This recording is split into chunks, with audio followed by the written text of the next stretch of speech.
Jerry Lewis, the king of comedy, who dominated 1950s Hollywood, has died at the age of 91.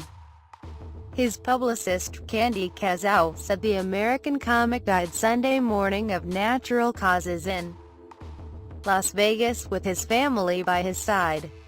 Figures from the world of film paid tribute to the American entertainer, known for hit films such as The Nutty Professor and for his comedy double act with Dean Martin. Robert De Niro, who starred with Lewis in the 1982 film The King of Comedy, said in a statement, "Jerry was a pioneer in comedy and film, and he was a friend. I was fortunate to have seen him a few times over the past couple of years. Even at 91, he didn't miss a beat, or a punchline. You'll be missed."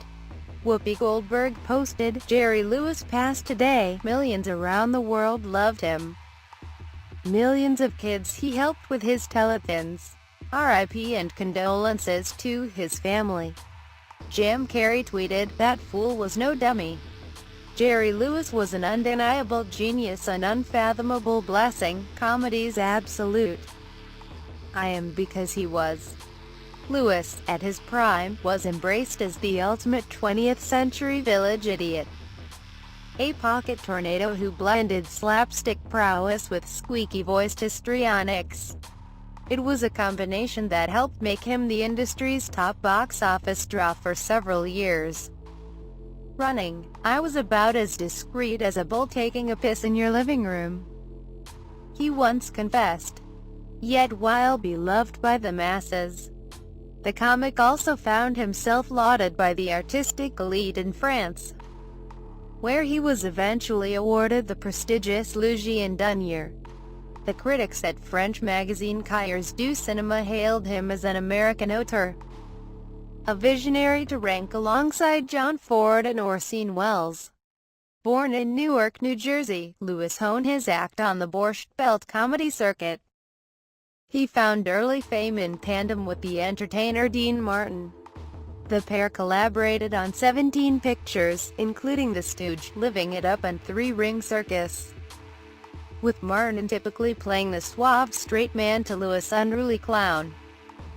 Following the partnership's acrimonious breakdown in the late 1950s, Lewis went on to score solo successes with the likes of Cinderella, The Bellboy and The Nutty Professor. Yet what was reputed to have been Lewis' most ambitious personal production remains unseen to this day. In 1971, the comic directed and starred in The Day the Clown Cried, about a children's entertainer at the Nazi concentration camps. The film was reportedly buried by horrified studio bosses and has since become a dark piece of Hollywood folklore. Lewis, who was rumored to possess the lone copy of the film, refused to discuss it. With his movie career on the wane, Lewis took a job teaching classes at the University of Southern California, where his students include George Lucas and Steven Spielberg.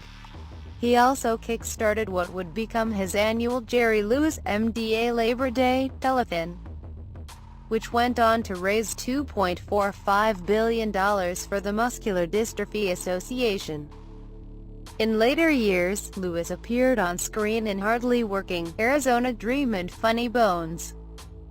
For many, however, his finest film performance came courtesy of The King of Comedy, which cast Lewis in the role of Jerry Langford, a successful TV host who finds himself preyed on by a stalker.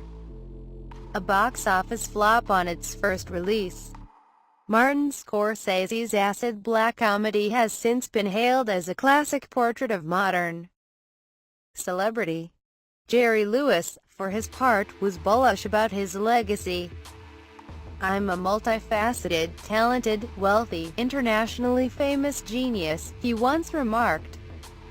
"I have an IQ of 190 that's supposed to be a genius. People don't like that. But my answer to my critics is simple: I like me. I like what I've become.